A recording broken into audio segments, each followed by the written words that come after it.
Segundo Crônicas 7, verso 11, diz assim a palavra de Deus. Assim Salomão acabou a casa do Senhor e a casa do rei. Tudo quanto Salomão intentou fazer na casa do Senhor e na sua casa, prosperamente o efetuou. De noite apareceu o Senhor a Salomão e lhe disse: ouvi a tua oração e escolhi para mim este lugar, para a casa do sacrifício.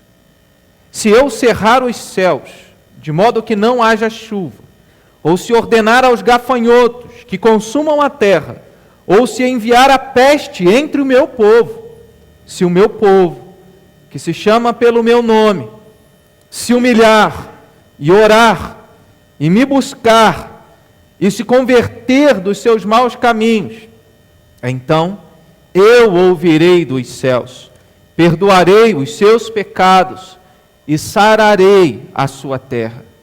Estarão abertos os meus olhos e atentos os meus ouvidos à oração que se fizer neste lugar, porque escolhi e santifiquei esta casa para que nela esteja o meu nome perpetuamente. Nela estarão fixos os meus olhos e o meu coração todos os dias. Quanto a ti, se andares diante de mim, como andou Davi teu pai, e fizeres segundo tudo o que te ordenei, e guardares os meus estatutos e os meus juízos, também confirmarei o trono do teu reino, segundo a aliança que fiz com Davi teu pai, dizendo: não te faltará sucessor que domine em Israel. Porém, se vós vos desviardes e deixardes os meus estatutos e os meus mandamentos, que vos prescrevi, e fordes e servirdes a outros deuses e os adorardes, então vos arrancarei da minha terra que vos dei, e esta casa que santifiquei ao meu nome lançarei longe da minha presença, e a tornarei em provérbio e motejo entre todos os povos. Desta casa agora tão exaltada, todo aquele que por ela passar pasmará e dirá: por que procedeu o Senhor assim para com esta terra e esta casa? Responder-se-lhe-á: porque deixaram o Senhor, o Deus de seus pais, que os tirou da terra do Egito, e se apegaram a outros deuses, e os adoraram, e os serviram. Por isso trouxe sobre eles todo este mal. Que Deus nos abençoe na meditação da sua palavra. Eu quero fazer mais uma oração, te convidar, como já oramos pela mensagem, para que o Senhor fale ao nosso coração. Eu lembrei aqui, pedir à igreja que esteja orando pela família da Paloma e do esposo da Paloma, o Maicon. Hoje pela manhã nós pedimos oração pelo sogro da Paloma, e ele veio a falecer hoje à tarde. Então, nosso irmão Cláudio, a nossa irmã Sidné estão dando atenção, né, à família. E aí eu quero pedir que nós tenhamos um momento de oração para que o Senhor console, para que o Senhor conforte a família que perde alguém que ama nesse dia. Pai de amor, nós oramos pela família do Maicon. O Senhor conhece, Pai, a necessidade dele, que é o alento do Senhor nesta hora, sobre toda a família, sobre a Paloma. Pai, que o Senhor ministre ali, segundo a ação do Teu Espírito Santo, uma palavra de conforto, de alento, que a Tua presença esteja fortalecendo, Pai, e alentando o coração dos Teus filhos nesta hora. Sabemos que o Senhor conhece que dor é essa, e somente o Senhor é poderoso para trazer um refrigério para a alma, para esse tipo de dor. Ó Pai, assim nós oramos pelo Teu consolo para esta família e oramos em nome de Jesus. Amém e amém, Senhor. Amém. Nossos dias, irmãos, são dominados por acusadores. São aqueles que sempre apontam os erros dos outros e nunca reconhecem os seus próprios pecados. A gente vê isso nas redes sociais, a gente vê isso na sociedade.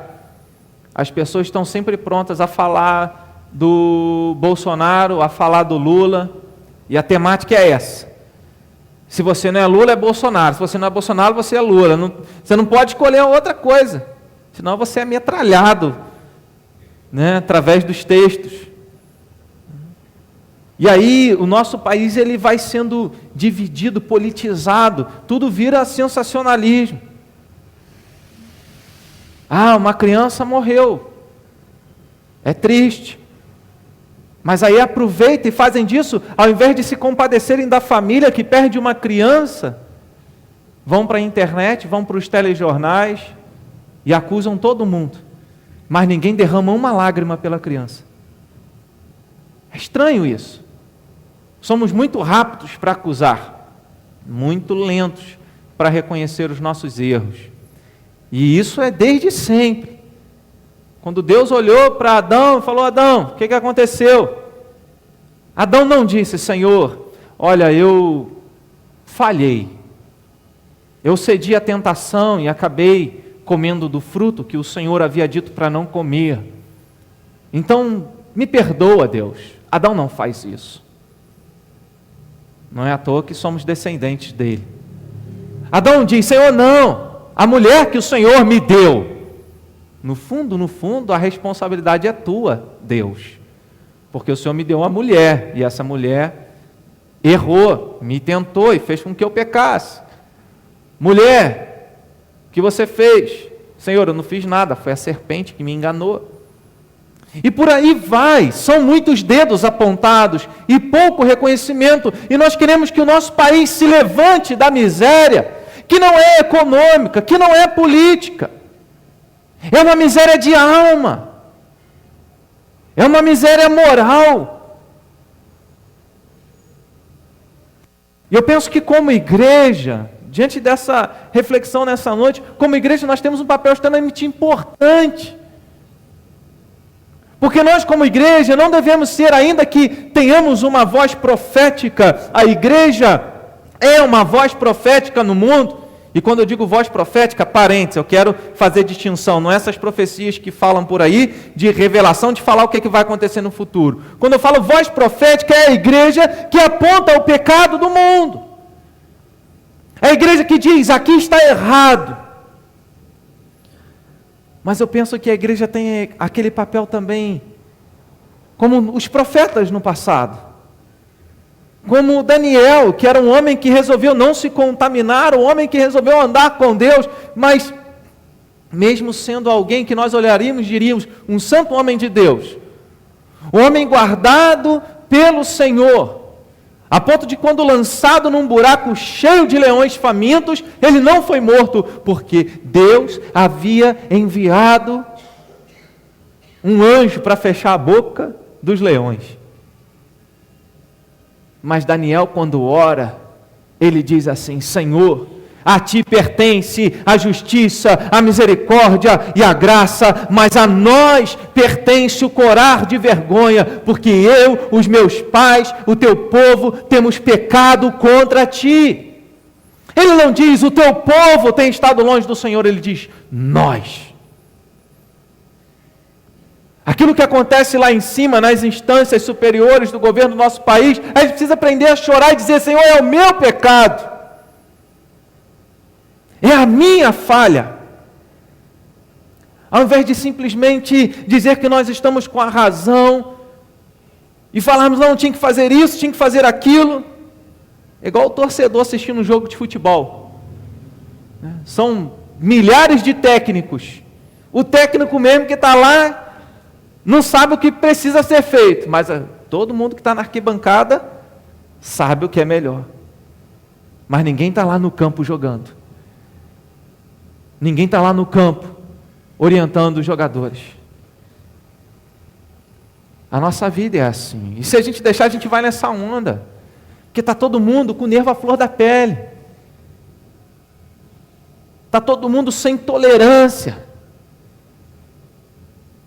E a gente como igreja vai entrando nessa, e alguém posta alguma coisa, a gente vai, e a gente fala, e conversa com o vizinho, e tantas outras coisas, e acabamos como que vomitando insatisfações.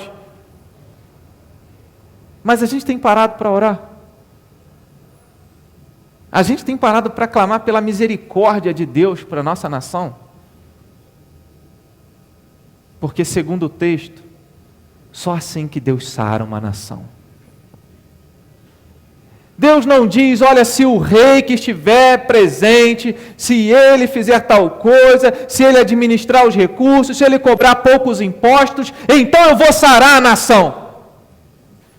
O sarar a nação não está nas mãos do povo de uma maneira geral. O sarar a nação está nas mãos da igreja. É isso que o texto está dizendo. E isso tem muito a ver com o que Jesus fala no Sermão da Montanha, em Mateus capítulo de número 5, quando no verso 13 até o verso 16, ele diz que nós somos sal e que somos luz. Salomão, depois de 20 anos construindo, ele levou 7 anos construindo o templo, 13 anos construindo o seu palácio.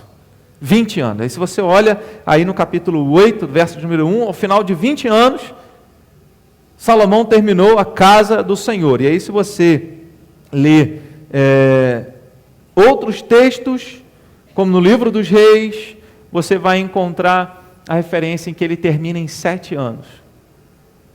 O fato é que quando ele termina, ele faz uma oração de consagração. E aí, eu quero te convidar a olhar um trecho dessa oração. Capítulo 6, você volta a página aí. Capítulo 6, verso 26 e 27.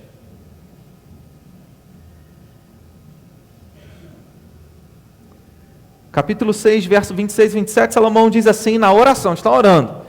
Quando os céus se cerrarem, ou seja, quando o céu não der chuva, não houver chuva, por ter o povo pecado contra ti.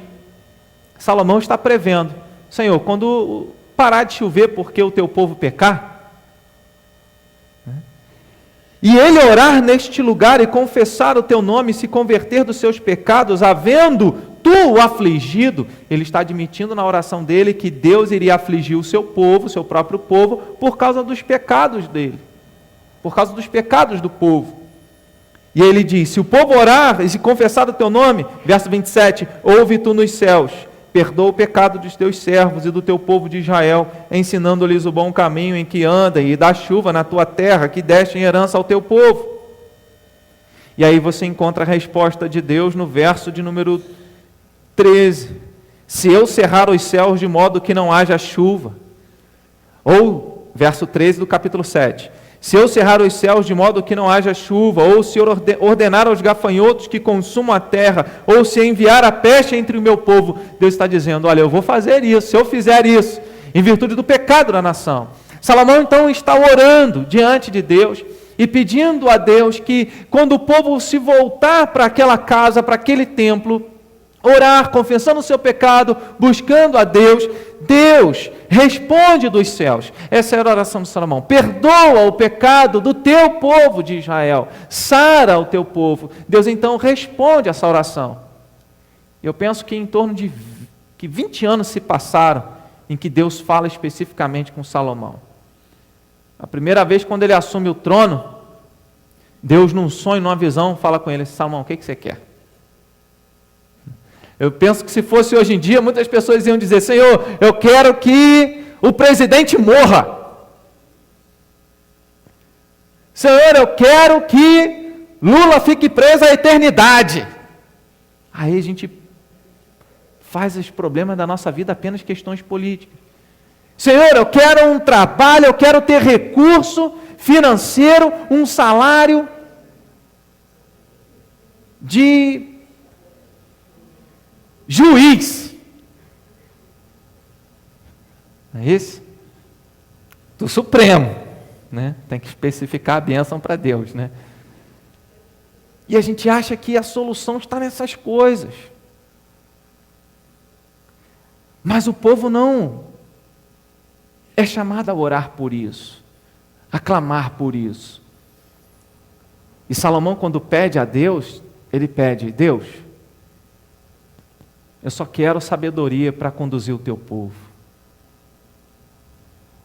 Só quero sabedoria. Às vezes você acorda de manhã pensando assim, o que eu vou ter hoje? Qual a bênção vai ser hoje? Sabedoria. Sabedoria para postar as coisas na internet, sabedoria para conversar com o vizinho, sabedoria para conversar no trabalho, sabedoria para conversar em casa, sabedoria. A gente precisa de sabedoria.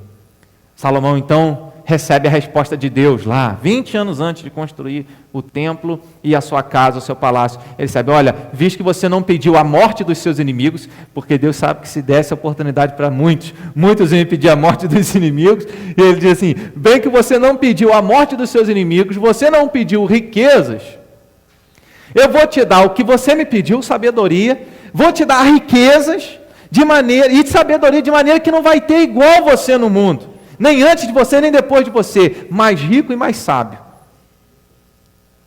Aí Deus abençoa Salomão, porque ele pediu sabedoria.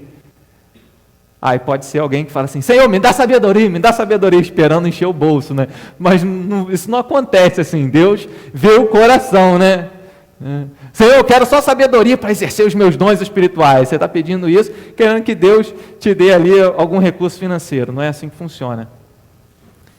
Salomão então é abençoado pelo Senhor, é colocado sobre o trono de Israel. Deus cumpre a promessa que ele havia feito a Davi, que Salomão iria reinar. Salomão então constrói o templo, ele termina, faz essa oração, consagra o templo ao Senhor, e já no início do capítulo 7, a gente encontra o texto registrando que uma nuvem desce, e Deus ali manifesta a sua presença, consagrando o templo a Ele. Eles fazem muitos sacrifícios, e então Deus responde, todo mundo vai para casa. Deus responde então a oração de Salomão, a oração que ele fez no capítulo 6.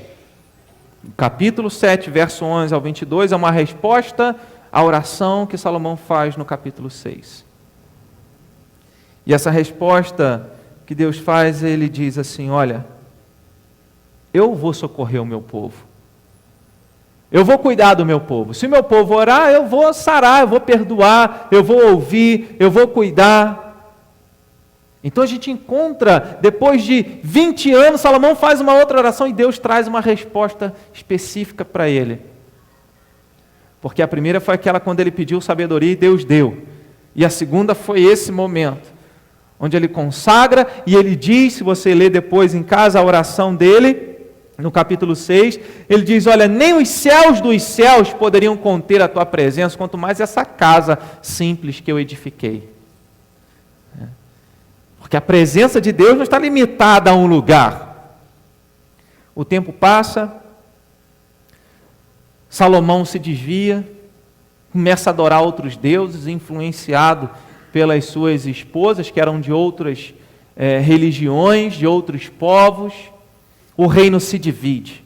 Olha só como é que o povo de Deus, quando vai se afastando de Deus, vai se afundando cada vez mais. Aí Deus divide, permite a divisão lá do reinado, e por amor a Davi, não a Salomão, por amor a Davi, ele preserva ali 2 tribos para Roboão, que era o filho de Salomão, que é a tribo de Judá, a tribo de Benjamim. E aí então a história continua, você percebe o reino de Israel cada vez mais indo para longe de Deus, uma vida de idolatria, uma vida de idolatria, quando eu digo, eles continuavam crendo em Jeová ou em Yahvé, que era o Deus de Israel, eles continuavam crendo nele, mas eles começaram a crer também, além de Jeová, nos outros deuses, em Baal, em Astarote, que eram os deuses dos cananitas, dos cananeus. E eles começaram a servir e a sacrificar a esses outros deuses. Então o povo se afastou, e Deus no ano 722 enviou a Assíria, que destrói Israel e leva Israel cativo, espalha Israel pelo mundo. Agora então a Bíblia continua registrando a história de Judá, e o povo é avisado pelos profetas, e o povo não se arrepende, o povo não se volta. Houve 2 reinados em que o povo teve um renovo, um suspiro diante de Deus, por causa do rei Ezequias e por causa do rei Josias, que foram 2 reis que conduziram o povo, redirecionaram o povo à presença de Deus. Então o povo foi cuidado por Deus nesse sentido, o povo orava e Deus abençoava, Deus cuidou. Quando Ezequias foi avisado pelo profeta Isaías de que ele iria morrer, ele ora, ele clama, e Deus atende a oração do profeta Ezequias e concede mais 15 anos para ele. Quando Senaqueribe estava para invadir Jerusalém, Ezequias ora, Ezequias clama, Deus envia um exército inimigo e vai lá para a Babilônia. Senaqueribe volta e não invade Jerusalém e manda um recado dizendo, olha, você acha que Deus está te te protegendo, não está te protegendo não. É assim que o diabo fala, né? Para fazer a gente duvidar de Deus. Mas Deus continua guardando o seu povo. Até que pela maldade do seu próprio povo, Deus disciplina, Deus julga o seu povo, leva o seu povo para a Babilônia, através de Nabucodonosor. O tempo continua passando. 300 anos em que Deus não envia um profeta para falar ao seu povo. Esse é o período intertestamentário. Tem gente que usa interbíblico, não é tão bom usar esse termo, porque a gente crê numa Bíblia só, né? Então, intertestamentário é melhor. Foi naquele período entre Malaquias e João Batista, em que não havia profeta de Deus para ser uma voz para direcionar o povo. Mas Deus envia João Batista para preparar o caminho do Senhor. Percebe que em todo o tempo, por mais que haja crises, Deus está sempre socorrendo o seu povo. Deus está sempre cuidando e olhando para aquele que a Bíblia chama de o remanescente fiel. Alguém que no meio de um povo que se diz de Deus, mas muitos não vivem como se fossem dele, mas ali no meio desse povo, no meio da igreja, no meio do povo de Israel, existe aquilo que a Bíblia chama de o remanescente fiel. É alguém que permanece na presença de Deus. É alguém que chora, é alguém que ora, é alguém que clama e busca o socorro do Senhor. E era isso que Deus estava dizendo para Salomão: eu vou socorrer o meu povo, se o meu povo me clamar a mim, se o meu povo se humilhar, se o meu povo me buscar. Essa mesma mensagem Deus fala para o povo que estava na Babilônia através do profeta Jeremias no capítulo de número 29. Jeremias 29, ele escreve uma carta, manda, e aí lá no verso 13 ele diz: olha, então vocês vão passar a orar a mim e me buscar, e vão me achar quando vocês me buscarem de todo o coração. Essa era a mensagem para o povo, através de Salomão. Salomão que ouviu a resposta. Então, quando o povo de Deus ora, quando nós oramos, Deus responde. Deus nos socorre. A gente precisa, ao invés de falar, antes de falar com as pessoas, antes de reclamar com os outros, antes de só vomitar insatisfações, a gente precisa falar com aquele que é o dono de tudo. O socorro de Deus vem para responder a minha e a sua oração. E a gente precisa transformar isso não apenas numa teoria, não é teoria, tem que colocar isso em prática. Mas na sua vida diária. Quando você ora pelo seu trabalho, é acreditar. É orar por você, é orar pela sua cidade. Estamos aí na época, terminando o último domingo do Setembro Amarelo, como nós falamos hoje pela manhã. É orar para Deus guardar essas vidas e nos ensinar a enxergar essas vidas, a irmos ao encontro. Deus então responde à oração de Salomão. E aí a gente percebe, como eu contei aqui toda a história, de uma forma resumida, a oração de Salomão atravessa gerações.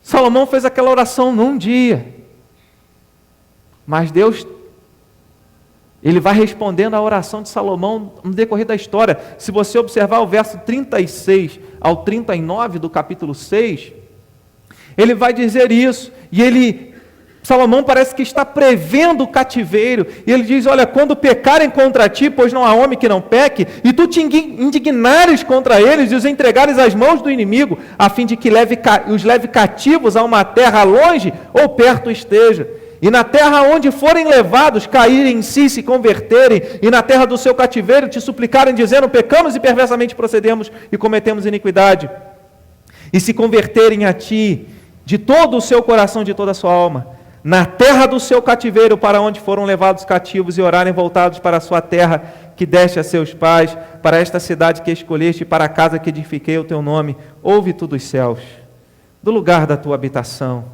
a sua prece, a sua súplica, e faz-lhe justiça, perdoa o teu povo, que houver pecado contra ti. A gente precisa fazer esse tipo de oração. A gente precisa orar pelo povo, para que Deus tenha misericórdia, para que Deus perdoe, porque não existe ser humano que não peque. E a gente percebe ao decorrer da história Deus salvando e socorrendo o seu povo. Irmãos, quando nós lemos Apocalipse capítulo 8, verso de número 3 ao 6, antes das trombetas tocarem, tem um episódio que acontece. Um anjo tem um incensário cheio de incenso, que são as orações dos santos. Às vezes nas nossas orações a gente fala assim, né? Que a minha oração suba como fumaça, chegue ao teu trono, chegue às tuas narinas, né? Como aroma suave. Essa é a ideia ali de Apocalipse, um incensário com as orações dos santos. Mas aí diz o texto que o incensário foi lançado à terra. E aí os anjos se prepararam para tocar as trombetas. E houve vozes, trovões e relâmpagos. Sempre quando você lê na palavra de Deus, vozes, trovões e relâmpagos, isso no Novo Testamento, isso é para remeter-nos a Êxodo capítulo de número 20, quando Deus revela a sua lei, quando Deus revela o seu nome ao seu povo, quando a manifestação de Deus na terra, Deus descendo do céu até a terra. E é o que Apocalipse está nos ensinando no capítulo 8, verso 3 ao 6. Que quando a igreja ora, quando o povo de Deus clama, Deus manifesta o seu poder. Agora, é claro que aqui não é uma questão mágica, agora eu vou orar e Deus vai fazer tudo o que eu falar. Não é isso que eu estou ensinando aqui nessa noite. Estou dizendo que a ação de Deus, que a providência divina, que a operação dos decretos de Deus na história da humanidade, eles acontecem e Deus usa a oração da igreja como meio para isso. Deus usa a sua oração para salvar alguém, para abençoar alguém. A oração, além de ser um meio de graça, é um instrumento através do qual Deus opera no mundo. Então o socorro de Deus vem quando nós oramos, para responder às nossas orações. Pergunta é, nós temos orado apenas por questões egoístas? Salomão aqui ele está orando pelo povo, ele está orando por aqueles que iriam pecar, está pedindo a Deus, tenha misericórdia, perdoa. Percebe que não tem nada, nenhuma questão material, nenhuma questão financeira, apenas uma relação com Deus. É perdão de pecados aqui. Talvez ao invés de orar, Senhor, como João e Tiago queriam, Senhor, o Senhor quer que a gente mande descer fogo do céu? Né? Estavam se achando, né?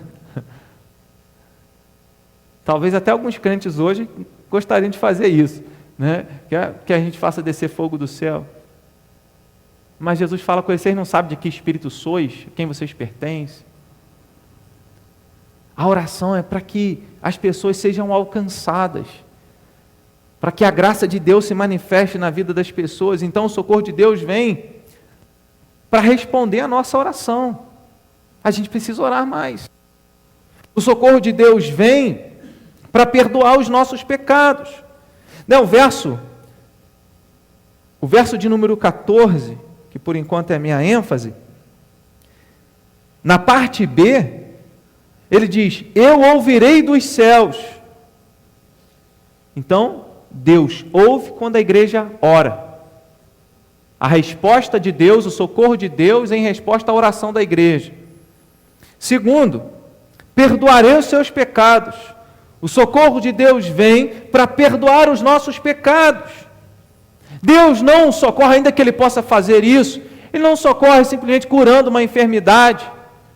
Ele quer sarar a nossa alma. Ele quer perdoar os nossos pecados. E por isso Ele enviou o Filho dEle, para que os nossos pecados fossem perdoados. Esse é o maior socorro de Deus. Eu não sei se você entrou na casa do Senhor nessa noite esperando algum socorro. Esperando o socorro de uma cura, de uma enfermidade, o socorro da restauração de um relacionamento, o socorro de um trabalho, ou de uma promoção num trabalho para ter mais recursos. Quero dizer para você que todos esses socorros, todas essas necessidades, Deus sabe que você tem. Mas essas não são as principais. A maior necessidade que você tem é ser sarado dos seus pecados. porque são eles que te afastam de Deus. Você pode dizer, eu sou uma pessoa boa, eu não fumo, não bebo, não jogo, não desejo nada de mal para ninguém. Alguns iriam acrescentar, faço parte da torcida de tal time, sou da direita, sou da esquerda. Nada. O que vale mesmo é sermos perdoados pelo Senhor. Essa é a maior bênção. Então, quando o povo ora, e Salomão está dizendo, se o teu povo orar, Deus, e confessar o pecado, perdoa o Senhor dos céus. Então é assim que nós devemos fazer. Antes de apontar o pecado do outro, a gente precisa reconhecer o nosso próprio pecado. Jesus veio para socorrer o povo de Deus e perdoar o pecado, o que havia sido impossível. Porque a gente lê a oração de Salomão, Deus diz, olha, se o meu povo andar na linha, se o meu povo se arrepender, se converter, obedecer, como diz o verso de número 19 do capítulo 7, porém, se vós vos desviardes e deixardes os meus estatutos, em outras palavras, quer dizer o seguinte, se você andar reto, você vai ter a bênção, você vai ser próspero. Agora, se você andar torto, se você fugir da minha palavra, você vai sofrer a consequência. E durante a história, não houve um que andasse com Deus. Houve poucos, para não ser tão extremista, a gente tem que lembrar do remanescente fiel. Houve poucos, mas o povo de Deus, de uma forma geral, abandonou o Senhor, se rendeu ao pecado. E aí somente Jesus Cristo teve condições de restaurar esse povo, de sarar esse povo. O cativeiro foi disciplina de Deus, os profetas, a voz de Deus, mas somente Jesus Cristo pôde dar jeito. Somente Ele pôde acertar e alinhar a nossa alma, a nossa vida com os propósitos de Deus. Sem Cristo a nossa vida está perdida, mas quando Ele vem, Ele ajeita, porque Ele é o caminho. É um caminho estreito. É caminho estreito. Não é fácil, você tem que abandonar muita coisa. Mas é só Ele que pode dar jeito. Porque muitas pessoas, olhando e tendo uma certa consciência, embora em determinado ponto equivocada sobre esse caminho estreito, dizem consigo mesmas, eu tenho que acertar algumas coisas na minha vida para então buscar a Deus. Eu tenho que corrigir alguns problemas para então estar na igreja. Errado. Resposta errada. Porque nós não temos condições de socorrer a nós mesmos. Somente Deus, quando envia o seu socorro do alto, somente o Senhor, depois que enviou os profetas, depois que mandou a disciplina, somente Deus mesmo descendo à terra, é que teria condições de sarar o seu próprio povo, para que o seu povo vivesse uma vida santa, assim como Jesus viveu uma vida santa, para que Deus recebesse o seu sacrifício como um sacrifício puro, que nos concedesse perdão de pecados e vida eterna. O socorro de Deus vem para responder a nossa oração, o socorro de Deus vem para perdoar o nosso pecado, e aí pelo próprio finalzinho do verso 14 a gente já entende o restante, como ele diz, e sararei a sua terra. O socorro de Deus vem para sarar a nossa terra. Nós precisamos assumir uma responsabilidade de oração pela nossa cidade, pelo nosso bairro, pelo nosso estado, pelo nosso país, pelo mundo. Não seja egoísta nas suas orações. Não pense em você somente nas suas orações. Você é sacerdócio real. No mundo, a igreja é sacerdote. Significa que nós levamos as pessoas que estão fora até a presença de Deus. A gente faz isso pela oração. É uma responsabilidade nossa, ao invés de ficar jogando pedra em todo mundo, acusando todo mundo, entrando nessa mesma linha que o mundo faz, que a sociedade faz, de sensacionalismo, que a gente aprenda a chorar. Senhor, tenha misericórdia da corrupção do meu país. Senhor, tenha misericórdia daqueles que têm trocado a justiça pela mentira. Isaías capítulo 54, verso 14 ao 16, depois você pode ler em casa, tem muito a ver com o que a gente passa hoje. Senhor, perdoa. E aí, aqui entra algo interessante. A palavra de Deus nos ensina que José, porque temia a Deus e honrava a Deus, Deus abençoou a casa de Potifar por causa de José. Deus abençoou a casa de Potifar por causa de José.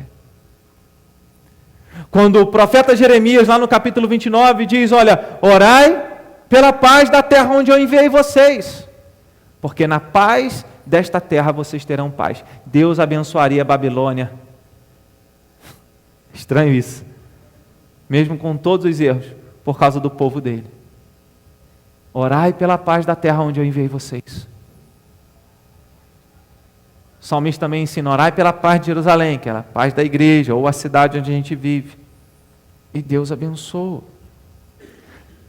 A gente precisa fazer valer a nossa oração, ou melhor dizendo, a gente precisa acreditar de verdade na oração. Sabe por quê?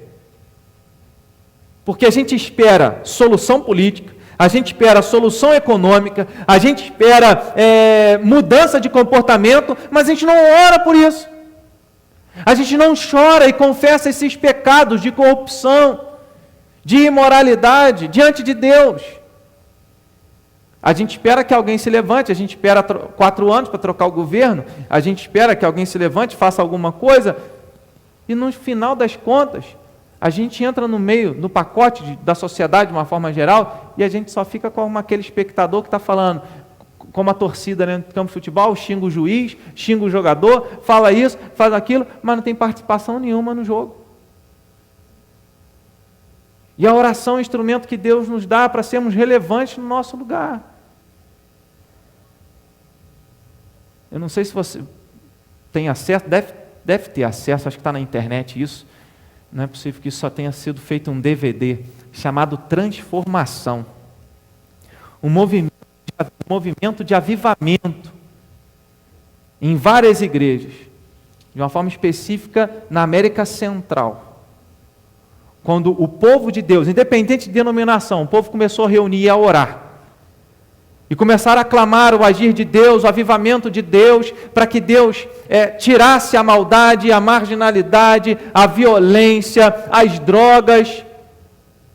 E o povo começou a se unir para orar, E Deus começou a fazer.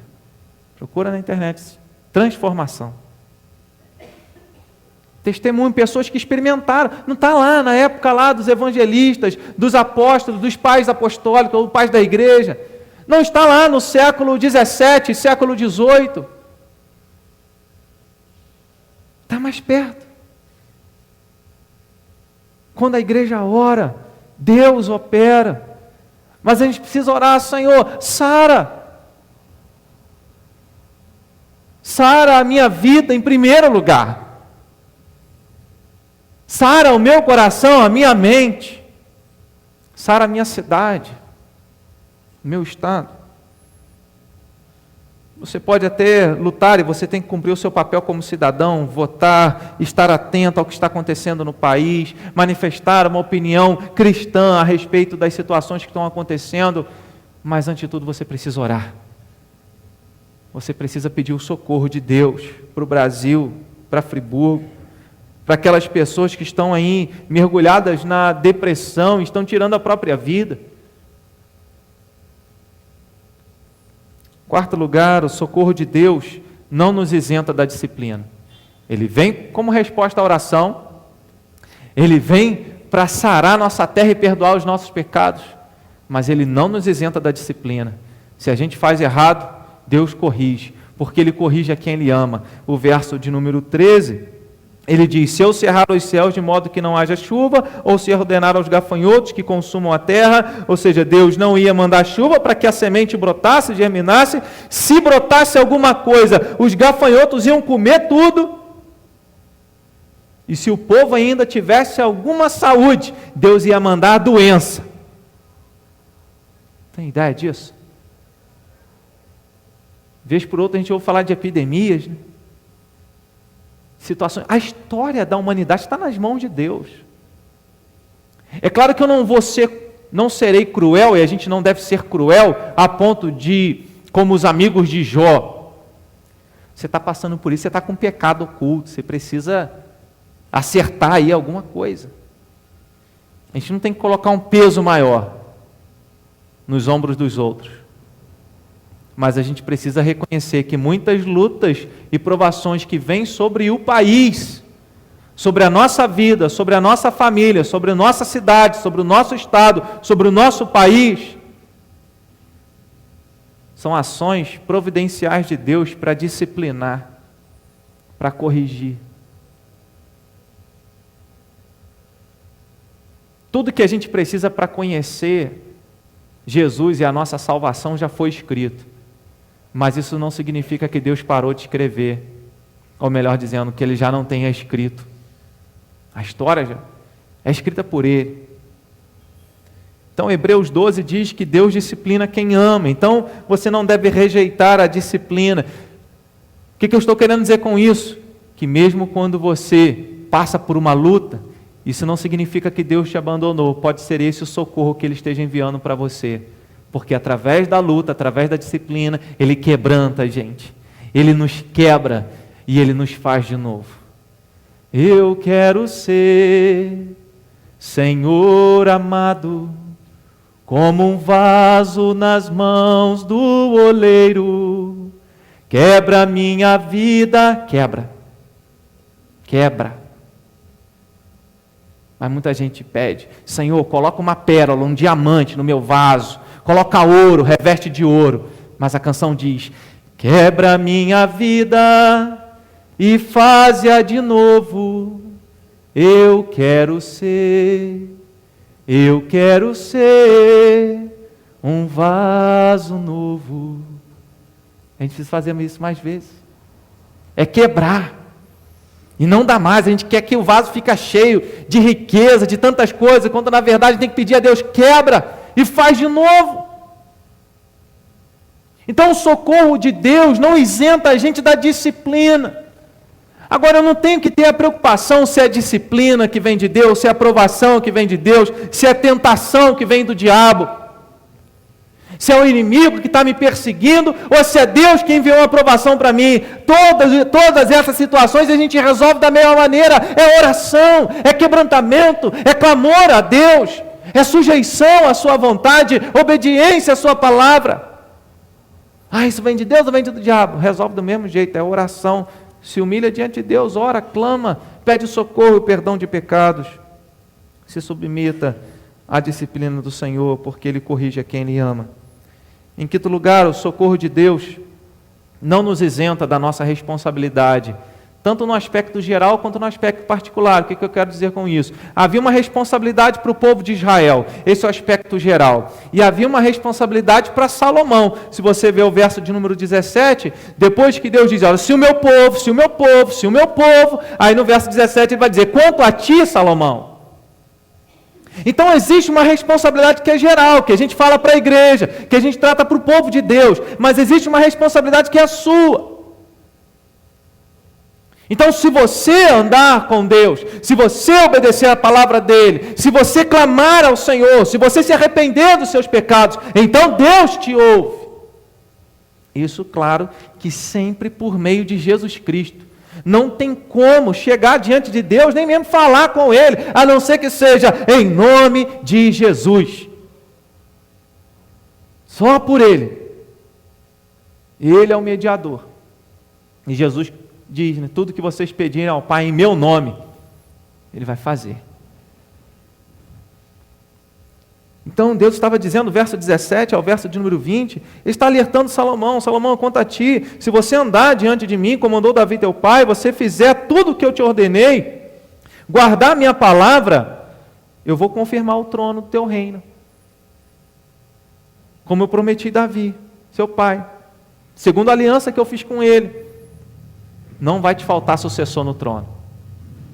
Aí o verso 19 volta para a temática do geral. Sai do particular, estava no geral, que era o povo, vai para o particular, Salomão. Fala com Salomão, volta de novo ao geral. Existe responsabilidade de todos os lados.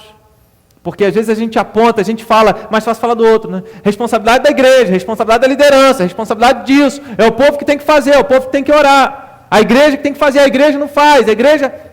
E eu? O que eu tenho feito? Você, o que você tem feito? É essa a ideia. Tem muito acusador. A gente precisa assumir esse papel. Não, é comigo. Deus não está falando para outro. Deus está falando para mim. Que eu preciso vigiar. Deus exigiu um compromisso de Salomão. Ele também exigiu um compromisso do povo dele, porque para Salomão ele diz, quanto a ti, e para o povo dele ele diz, se vós vos desviardes, ele usa o plural. Então o socorro de Deus vem, mas não isenta a nossa responsabilidade de compromisso com ele. Deus tem compromisso, quem leva o seu evangelho a sério, a sua palavra a sério. Sempre por meio de Cristo. Enfim, quase enfim, o socorro de Deus vem quando o povo se humilha e ora e busca. E aí um dos textos bem conhecidos. Se o meu povo, que se chama pelo meu nome, se humilhar e orar. Ele não disse se for o povo de tal nação, mas é o povo que se chama pelo nome dele. Para se chamar pelo nome de Deus, tem que confessar Jesus como Senhor e Salvador. Tem que crer que Jesus morreu a sua morte na cruz, no seu lugar, que ressuscitou ao terceiro dia, para te dar a vida eterna. E um dia ele vai voltar, como nós cantamos, Maranata, hora vem Senhor Jesus. Ele vai voltar para que aqueles que nele confiam estejam para sempre com ele. Se o meu povo, que se chama pelo meu nome, se humilhar e orar e me buscar. E eu quero observar esses três aspectos. O que significa se humilhar? Jesus, no Sermão da Montanha, em Mateus 5, da primeira bem-aventurança. Bem-aventurados os humildes de espírito. Se humilhar, ser humilde de espírito. Alguém humilde, alguém que depende, alguém que reconhece a sua pequenez. Se humilhar diante de Deus, ser humilde de espírito, é reconhecer que nós precisamos do perdão de Deus. E se reconhece que precisa do perdão de Deus, aquele que um dia, contemplando e deparando-se com a santidade e com a grandeza de Deus, enxergou as suas próprias mazelas, enxergou os seus próprios pecados, e então ele reconhece, Senhor, só há socorro para mim se o Senhor perdoar os meus pecados, se o Senhor estender a tua graça e a tua misericórdia sobre a minha vida. Porque geralmente nas nossas orações nós colocamos e vamos orar e apresentamos diante de Deus as nossas petições. Senhor, abençoa a minha vida, Senhor, cura, Senhor, restaura, Senhor, faz isso, mas em último lugar, e às vezes nem fazemos isso. Senhor, perdoa os meus pecados. Me perdoa pelas vezes que eu falei assim, dessa maneira. Pelas vezes que eu me irei. Sem necessidade, não dominei o meu espírito, não refreiei a minha língua. Perdoa-me, Senhor, pela minha negligência espiritual, porque eu não oro como deveria. Perdoa-me, Senhor, pela minha negligência espiritual, porque eu não leio a Tua palavra como deveria. Perdoa-me, Senhor, porque eu só quero receber, eu não quero doar.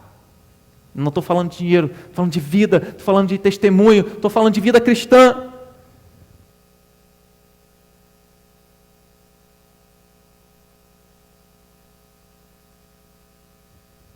Tende em vós o mesmo sentimento que houve em Cristo Jesus, porque Ele era Deus e se fez servo, e se dispôs voluntariamente a morrer uma morte na cruz, que era uma maldição, segundo a visão bíblica. Que nós sejamos assim, que nós nos humilhemos diante do Senhor. Eu não sei se você já fez isso alguma vez na sua vida. Você pode ter chorado pelos seus problemas, pode ter chorado esperando uma resposta de Deus. Eu não sei se você chorou ainda pelos seus pecados. Eu não sei se você chorou ainda pela sua vida, pelas suas falhas. Pense nisso. É quando o povo chora, é quando o povo se humilha, Precisamos de pessoas que chorem pela nação. Precisamos de uma igreja que clame ao Senhor e reconheça a dependência de Deus, não de Bolsonaro, de Lula, de PT, de PMDB, de quem quer que seja, de direita, de esquerda, mas a dependência do socorro que vem do alto. Porque se o Senhor não guardar a cidade, em vão vigia a sentinela. Nós precisamos depender de Deus, precisamos orar e chorar. Se o meu povo que se chama pelo meu nome se humilhar, ou seja, reconhece a sua dependência, os seus pecados, a necessidade de perdão, e orar e me buscar. Salomão, na sua oração, ele estava dizendo: Senhor, quando o teu povo, ainda no cativeiro, se voltar para essa casa, estender as mãos para essa casa, e clamar ao Senhor, e orar, e se converter dos seus maus caminhos, ouve tu dos céus, perdoa os pecados. João capítulo de número 4, no Evangelho de João, capítulo de número 4, uma mulher pergunta ao Senhor Jesus: qual o verdadeiro lugar da adoração? É no templo em Jerusalém ou no monte em Gerizim? Jesus diz: nem um nem outro. Salomão mesmo na sua oração disse que nem aquele templo e nem os céus dos céus poderiam conter e habitar e receber a presença de Deus. Mas Deus, na sua soberania, mas na sua graça e misericórdia, Ele quis habitar em nós. Quis habitar na nossa vida. Um mistério. Nós podemos ser um com Deus, com Jesus, com o Pai e com o Espírito Santo.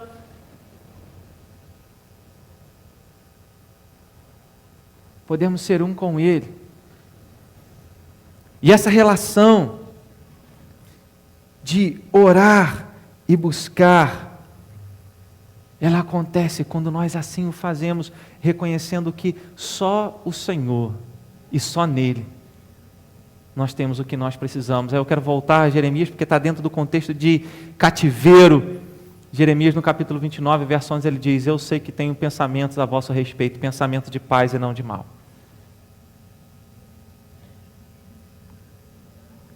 Quando nós oramos, e aquele Deus de toda a eternidade, que pelo seu Espírito habita em nós, aviva a nossa vida.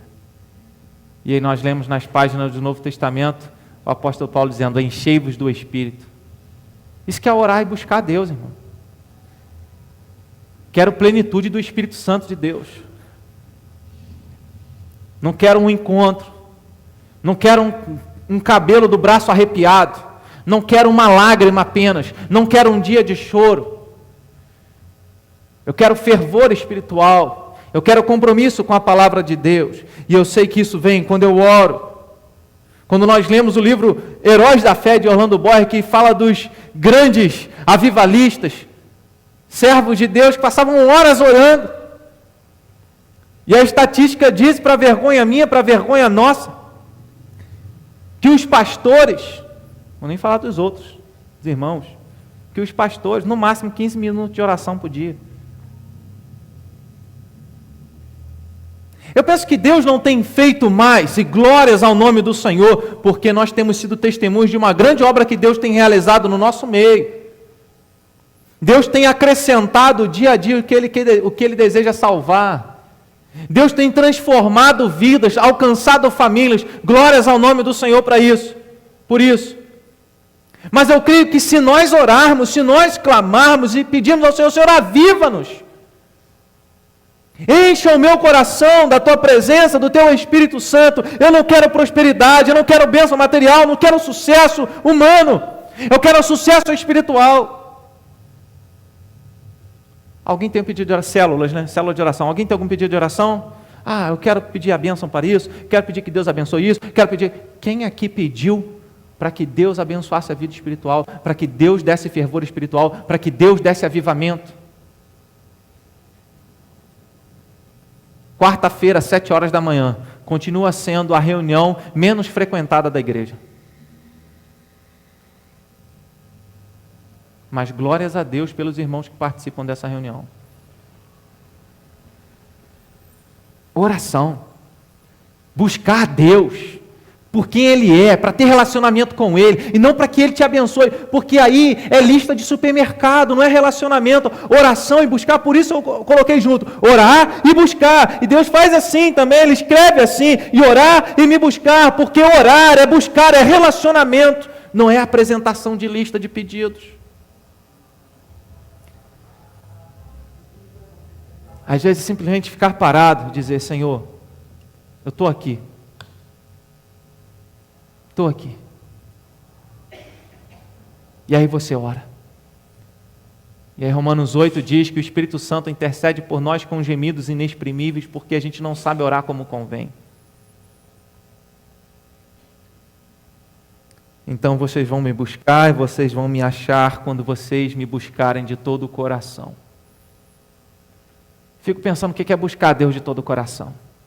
A resposta de Jesus para aquela mulher, nem em Jerusalém, nem em Gerizim, mas em espírito e em verdade. Você já teve a sensação de que às vezes as suas orações são mecânicas? Chegou a hora de orar, chegou a hora. Chore por isso. Um tempo atrás houve alguns teólogos que criticaram, a música lá, Apaixonado por Ti, Jesus, porque Deus a gente tem que amar. Mas Deus não quer um amor gelado, não. Deus quer um amor de paixão também. É claro que o amor é guardar mandamentos. Então eu preciso pedir a Deus que me dê prazer em fazer a vontade dEle, dê prazer em obedecer os seus mandamentos. Agora sim, por fim, o socorro de Deus vem quando o povo de Deus se converte dos seus maus caminhos. Alguém poderia até dizer assim, não, quem tem que se converter é quem não é crente. Eu já sou convertido. Pastor, eu não vou na igreja, mas eu creio em Jesus. Minha fé está tranquila. Na verdade, até depois que eu deixei de ir na igreja, minha comunhão com Deus melhorou. Eu estou orando mais e lendo mais a Bíblia. Estou mais tranquilo, sabe? Estou servindo a Deus do meu jeito. Até pego o meu dízimo lá, abençoo a família e tal. Estou ligado com Deus. Deus fala comigo. Está longe de Deus. E não sabe. Está enganando a si mesmo. Porque é pecado deixar de congregar. Às vezes a gente olha para as pessoas que estão fora e pensamos assim, elas precisam se converter. Mas é interessante que essa palavra de Deus aqui é para a igreja dele, é para o povo dele. E se converter dos seus maus caminhos. É possível que a igreja, que nós como discípulos do Senhor Jesus, que estejamos todo domingo na igreja, que subimos no púlpito para pregar, que anunciamos a palavra de Deus, que ensinamos, que abraçamos, que falamos de Jesus, falamos até para as outras pessoas, você tem que aceitar Jesus, você precisa confessar Jesus como seu Senhor e Salvador. Estou acelerado, minha voz está até atropelando.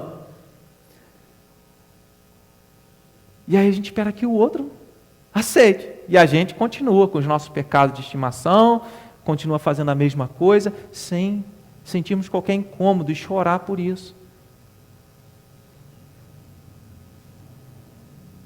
O socorro de Deus vem quando nós verdadeiramente nos convertemos. Esperamos um culto inovador, inspirador. Aí alguém certa vez pegou um sermão escrito, com uma vela numa mão, sem luz, e começou a ler um sermão. Pecadores nas mãos de um Deus irado. Pecadores nas mãos de um Deus irado. Jonathan Edwards. E quando ele começou a ler o sermão dele, o povo começou a chorar. O povo começou a segurar nos bancos. Porque o povo começou a olhar para si mesmo e ver os seus pecados. Para que tanta arrogância nossa? Isso é avivamento. Você pode sair de um culto aqui com um louvor maravilhoso, animado. Que louvor maravilhoso! E não chorar por um pecado seu. Isso não é avivamento. Avivamento é quando o povo de Deus se quebranta diante dele, Avivamento é quando o povo se converte dos seus maus caminhos e enxerga os seus próprios pecados e diz: Senhor, eu sou igual os políticos, aquela raça de políticos. Eu sou tão corrupto quanto eles, porque eu distrato a minha família, porque eu rejeito aquele que me ama, eu rejeito meu irmão, porque eu atravesso a rua, porque eu não cumprimento, porque eu sou egoísta, só me dirijo ao Senhor para pedir para mim, porque eu não me importo com aquele que tirou a própria vida e nem com a família, apenas digo: foi para o inferno, porque suicida não tem salvação. Teologia errada, por sinal. Somos acusadores e não choramos pelos pecados do nosso país. Enchemos a boca para falar do Renato Bravo e não oramos por ele. A gente precisa aprender a chorar por isso. Jesus, Ele cumpre a aliança.